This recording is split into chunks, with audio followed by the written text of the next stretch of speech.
May the 4th be with you, ladies and gentlemen, and welcome. It is Jedi Master Griever here to bring you guys some Star Wars content. And unfortunately, though, even though it is May the 4th, Star Wars Day and stuff, the Force was not with me. It was not with your Jedi Master, because I just finished recording a two-parter, about a 45-50 minute video talking about all 9 movies, all of the 9 original movies, you know, the original trilogy, the sequel trilogy, and the prequel trilogy, talking about each individual, what I liked, what I didn't like, and fangirling over each one individually. And unfortunately, the first recording part of that, the audio is completely corrupted, and and now it's getting extremely late, and I won't have this out by the time I even have to go to bed, let alone edit it and render it and out and stuff like that. So I really wanted to get something out regardless. So what we're going to do instead, since the Force was not with your host with the most, apparently I'm host with the most. Nah, that's not really a word. Anyways, point of the matter is that we'll just quickly run down the bullet points of that. I'll still give you my list of my favorite Star Wars movie, objectively what I think are the best Star Wars movies and stuff, and some of these are interchangeable, but I'll give you ranked 1 to 9, my favorite to least favorite, of course, and I'll just go over a couple of the brief points really quick, so we will shorten this video up very considerably, and I'll be able to render it and get it out in time. So going from bottom to top, let's start off with what everyone's going to assume is the number 9. It's The Last Jedi. Rian Johnson, what the actual fuck? You wanted to make a Guardians Galaxy movie, you wanted to make a goddamn MCU movie, stay away from my goddamn Star Wars. And if you ever touch any franchise ever again, please don't do anything you fucking decided or made a decision on in The Last Jedi, because nobody liked a single fucking thing you did. The only solid part about The Last Jedi was Mark Hamill's re-portrayal of the iconic character and great hero Luke Skywalker, and even he was quoted to say, "I fundamentally disagree everything you have done with my character." So, yeah, we could rant about Last Jedi for 25 minutes, but those are the quick bullet points. Moving on to number 8. Number 8 is interchangeable, I believe, with number 7, and even though we're going to keep this quick, they are the other 2 movies in the sequel trilogy, both the Force Awakens and The Rise of Skywalker. Now, a lot of people put Rise of Skywalker even below The Last Jedi. I do not understand that whatsoever, because if you were to take The Last Jedi out, purge it from your brain, which is where it belongs, in the goddamn void, if you were to do that and you were to watch Force Awakens, then watch Rise of Skywalker and fill in the blanks, use that gray matter between your damn ears, you would be able to connect the dots, and actually the storyline flows pretty good. Rise of Skywalker, yes, does have a few problems. Yes, did they reveal the weird Palpatine reveal at Fortnite and stuff, but almost all of the blame of the rushness and things not making a whole lot of sense in Rise of Skywalker can all be put at the foot and the front goddamn door and seeping out in the mailbox of Rian Johnson's goddamn house. So, yeah, Rise of Skywalker, actually, I quite enjoyed the movie. I saw it twice, both times. Yes, is there a few things that are sort of Of course there is. But there's also some very solid points about it. I actually really enjoyed the movie, and it's probably, out of the sequels, it's probably my favorite. That's why I put it one step above The Force Awakens. I enjoyed watching The Force Awakens when it first came out and stuff. It seemed like they were going to establish a new generation, but also really cater to the old guard, which and the nostalgia and the fans of both, you know, my father's generation and my generation, and even the generation one step below mine. It felt like they were going to cater to us a little bit with The Force Awakens, which they did. And then, once again, Last Jedi happened, and then Rise of Skywalker tried to fix some of the problems, and in a lot of people's minds sort of failed by choosing to do that. But I would hate to see a Rise of Skywalker that attempted to follow the Last Jedi storyline, because I haven't seen something so bad since Tokyo Drift. So, anyways, moving on from those, well, that's the Rise of Skywalker take. The Force Awakens, once again, same idea. It felt like they were catering to us, yada, yada, yada. So that's sort of a 2 for 1 in that regard. So those are the bullet points there. I don't mind seeing The Force Awakens and The Rise of Skywalker again. If I could cut out everything but the Mark Hamill scenes in Last Jedi, you know, I don't need the other scenes in The Last Jedi because they're all crap. So, but anyways. Moving on from there, that's the sequel trilogy. I don't think that comes as a shock to anybody that in a list of the 9 Star Wars movies, which once again, we're only talking about the 9, we're not talking about Rogue One, very good movie. Solo was alright, and anything else like that. We're not talking about any of the movies, just the ones in the trilogy. But I don't think it comes to anybody's surprise, and very few people on a Star Wars list would put any of the sequel trilogies not in the bottom, bottom three. So, moving on to the next one. Another one that wouldn't shock a whole lot of people, because a lot of people didn't really care for it. I actually enjoy it, is Attack of the Clones. Episode 6. It should be noted that I enjoy 8 out of the 9 Star Wars movies. I do not like The Last Jedi for a multitude of reasons. The one redeeming thing was that was awesome. That scene with our main man Mark Hamill. But outside of that, yeah. Attack of the Clones, however, had some very clunky wooden dialogue going on between, of course, Padme and Anakin, and a lot of the blame was put at the foot of Hayden Christensen, who retired from acting shortly after portraying Anakin Skywalker as a result of some of the flack he got. And now he's returning, and I don't see any other people giving him shit from before. Blame the writers, blame George Lucas. Don't blame the damn kid. He was 19 at the time of this of the movie and stuff, I believe. And so yeah, 18, 19. So like what? Fact of the matter is, I like Attack of the Clones. I feel like the other than a little bit of the Jar Jar stuff, all randomly being the representative politician and stuff, that sort of came out of nowhere and a very weird basis. But the plot of Attack of the Clones is totally fine. The Battle of Geonosis is awesome. Seeing all these lightsabers and stuff like that, seeing all these Jedi actually in action. Like, yeah, in Episode 1 we got to see all these Jedi. Like, wow, there's going to be so many Jedi lightsabers. It's going to be so cool. But we didn't really get to see any of them in action. And then in the next film, yeah, we see Christopher Lee and Mace Windu, and we even get to see Yoda with a lightsaber. It just boggles the mind, right? It just boggles the mind. In my opinion, Yoda is the greatest of his era. He's the strongest. We'll probably get to that in another bullet point. But yeah, at the end of the day, Attack of the Clones, I absolutely loved. It established the Clone Wars. It established how the Clone Army came to be. We get Jango Fett, that establishes Boba Fett, how Boba Fett came to be, all this stuff.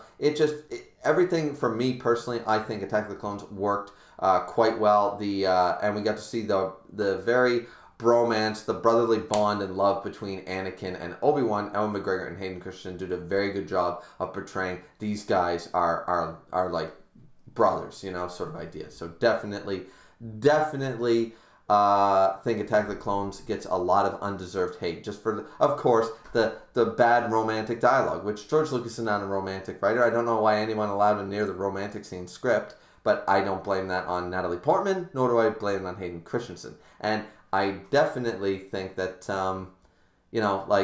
let's get over it. Okay, yeah, there was the women and the children too scene, and then there was the I don't like sand scene. I get it, but so what? The rest of the movie's still really good. A little bit of clunky dialogue and a couple of weird scenes. It's fine. It's fine dandy to me, Anyways, moving on from that one, the next one is going to have to be a Phantom Menace. Yeah, the Phantom Menace. See, the thing is that I could almost swap this out with the next one. I could almost swap this one out, but I have to make a choice, and as I said, it's getting quite late to be making the Star Wars video and getting it out in time for the May the 4th. So, the Phantom Menace, a lot of people really like that movie. A lot of people put Phantom Menace above Revenge of the Sith and Attack of the Clones, respectively. And a lot of people do this for two reasons. Darth Maul and Duel of Fates. Or a good third reason, the pod race scene. Now, I agree with all these points. Though I think Duel of Fates, unfortunately, ladies and gentlemen, is Duel of Fates awesome? Yes. Is it 10 out of 10? Yes. But then we got the better version of Duel of Fates when Revenge of the Sith came out, because John Williams went, I can make Duel of Fates epic and sad at the same fucking time. Anakin versus Obi-Wan. Let's do it. So, definitely we already have the best track from the prequels, and it's not Duel of Fates, it's Anakin versus Obi-Wan. And the fact of the matter is that people love that for the simplistic reasons, though I won't blame any of them. Darth Maul is a badass. He's really cool. The double-bladed lightsaber reveal and stuff like that. It's like, holy shit, that was awesome. Liam Neeson with a lightsaber. Where's the issue there? And the pod race scene was absolutely amazing. The pod race scene was fantastic. This was the first, and I have so many fond memories of Star Wars finally coming back. I grew up in the early 90s, of course, being born in 91, and the fact of the matter is that I was raised on Star Wars. And when we finally got the reveal that there was going to be a new real Star Wars movie coming out, to me, it was like, whoa. And I still remember to this day, my mother, because my dad didn't like to go to the theaters by the time we were like 9 and 10. He was done with cinema by that point in his life. He never really cared for it in the first place, and he was done. He did the old drive-thrus and stuff, but he was done. So he didn't really take us to too many movies once we got a little older. But I remember my mother distinctively, it's a very good family memory, I guess, is she said to him, you got him into Star Wars when he was in a high chair. Like, you got our sons, you got our kids into sports, you got our kids into movies, you got him into Star Wars. You're taking him to Star Wars. Like because it was almost like the movie was out and I wasn't going to be able to see a new Star Wars film in theaters, and it was crushing me. And I remember exactly where I was and what I was wearing and all that stuff, and it's just a great memory because then my dad ended up taking me not only to that, but we saw Attack of the Clones together, and we got to see Revenge of the Sith together because he's a big Star Wars nerd like me. So that was definitely a really good family memory with the Phantom Menace. So I have a lot of love for Phantom Menace. Yes, it introduced Jar Jar Binks, but he never bothered me as much as he bothered a lot of other people. So. And Liam Neeson as a Jedi is just pretty fucking cool. So there's a lot to love about Phantom Menace. So moving on to the next one, we have A New Hope. I don't think that comes as a shocker to a lot of people, though a lot of people rank Revenge of the Sith low on their list. I've noticed a lot of people for some reason don't like the greatness that is Revenge of the Sith. But I actually think even though A New Hope, which started it all, great movie, always enjoy it. I've already talked about A New Hope. I talked about it last year at length for almost like 25-30 minutes. So if you're curious about any of my thoughts about like the beginning of Star Wars, how did Star Wars come to be, blah, blah, blah, and talk about the greatness that is A New Hope, definitely go check out that video. To sum it up pretty quickly is to say it started it all. I mean, regardless how good a movie it is, regardless how campy it is, some of the clunkiness of some of the actors and some of the scenes and stuff, regardless how you feel about that, the Wookiees, the robots, and it was unlike anything anyone had ever seen, and the models flying around and stuff, regardless what you think about that, at the end of the day, without this, you don't have the rest, and there needs to be a level of respect and appreciation for the film. And also, yes, is it the weakest of the original trilogy, in my opinion? Of course it is, absolutely. Return of the Jedi, Empire Strikes Back are far better films, but respect where respect is due, credit where credit is due. That does not mean that this is a bad film in any stretch of the imagination. Just like Attack of the Clones is, I think, the weakest of the prequel trilogy, I still enjoy Attack of the Clones. Still not a bad Star Wars film, even though people gave it a lot of flack. So, A New Hope, same idea. Definitely very enjoyed growing up on it and stuff like that. A New Hope was great. And as I said, any more details are in the other video. So, last three. Okay. Can you guys guess what order this is in? Because I keep flip-flopping what's going to be number 2 and what's going to be number 3. But since we're short on time, we're just going to have to leave the list the way it is, and Revenge of the Sith is going to be number 3. Revenge of the Sith will be number 3. Now, I could easily put this as my number 2. I don't get why anybody dislikes this movie. In my opinion, it's a fantastic Star Wars film. It's got the greatest lightsaber duel, arguably the 2 best lightsaber duels with Emperor Palpatine versus Yoda and Anakin versus Obi-Wan. Anakin versus Obi-Wan is the best lightsaber duel in the movies. If you don't think so, I don't know what you're watching. I'm not a doctor. I think you need a CAT scan, though. That would be my recommendation. Go get your head checked, then come back to me. We got to make sure there's nothing medically wrong with up here before we can continue this conversation. But fact of the matter is, Revenge of the Sith is a fantastic film. It's so much fun. Hayden Christensen definitely giving him that couple of years. His acting greatly improved. Even if the dialogue choices and stuff that, of course, were forced upon him, we're not the best in the world. His acting certainly improved, and he's sold an otherwise, you know what I mean? Like it's definitely, there's a lot to be blamed on the script and stuff like that, and on George over controlling the creation of the prequels. But Hayden really made that role his own, and the love between Obi-Wan and Anakin is definitely, the opening sequence is fantastic. The ending is done very well. It leads into the next set of films so well. The score and stuff, the Order 66, that just, it hurts every time to watch. John Williams knows how to write a damn score, and it's fantastic. It's absolutely fantastic.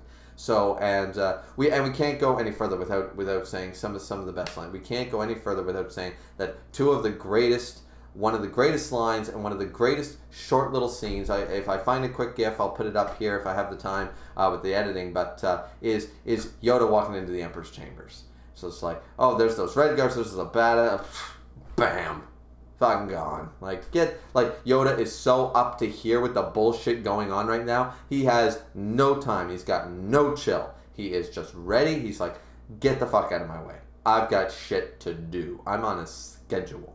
And I absolutely love it. And then the greatest line, which proves to me Yoda's top dog, always was, always will be in my mind, is if so powerful you are, why leave? And that, to me, takes all the people that think that Palpatine's the strongest and just, because Yoda even called him out on his bullshit. Because and yes, we have the memes with the high ground and stuff like that, but still, it was still the greatest duel in Star Wars, and it's Revenge of the Sith, man. It finally connects all the dots. Anakin becomes Vader. It's finally connecting after years, after my entire childhood of how did this come to be. We finally have the whole tale, the tragedy of Anakin Skywalker. And it's complete, and it was perfect, and then we had other shit. But the fact of the matter is, Revenge of the Sith is fantastic. So this is going to be the controversial pick right here. Most people have Empire Strikes Back as the best of all of Star Wars. Most people believe it's the best of the originals and just the best overall. And it's not hard to understand why. However, it's my number 2. Now, I don't have any particular reason other than I just like Return of the Jedi more. I just do. I always have. But Empire Strikes Back is still a 10 out of 10 film.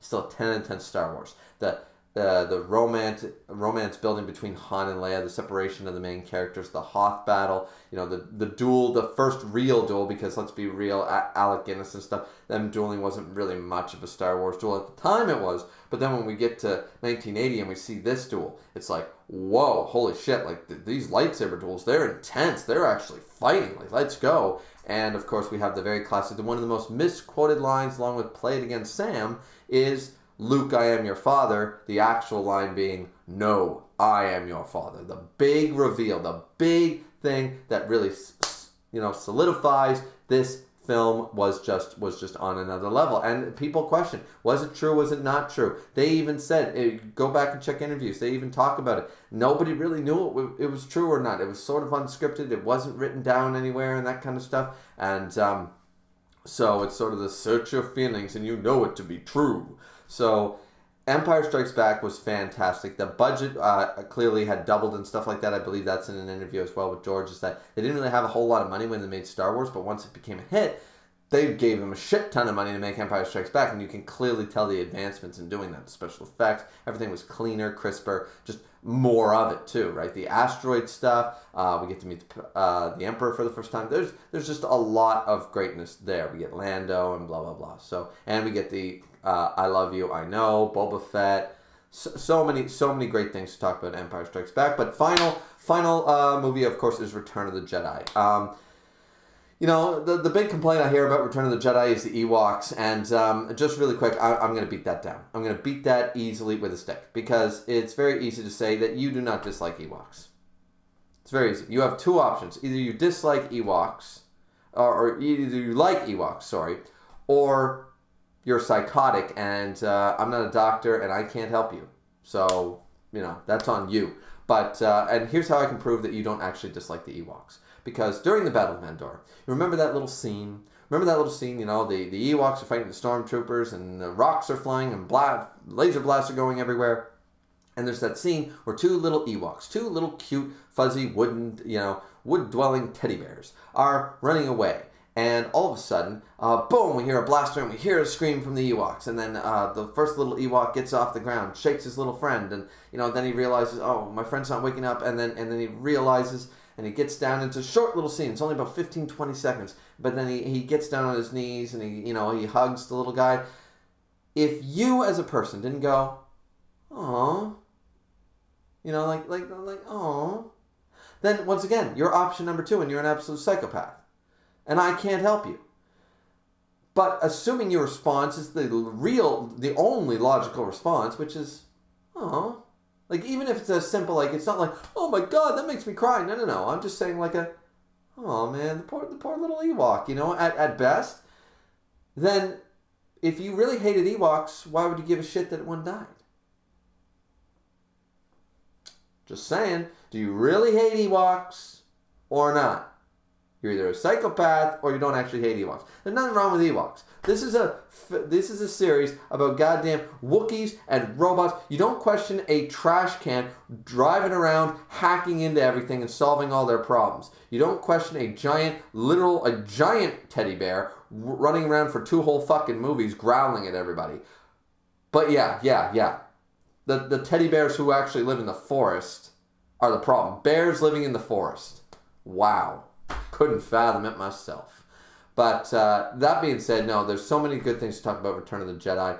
Not the special edition, for God's sakes. If I hear no one more time in that otherwise beautifully done scene where Anakin full circle becomes the chosen one once again, prophecy fulfilled, throws the Emperor down an elevator shaft, all that greatness.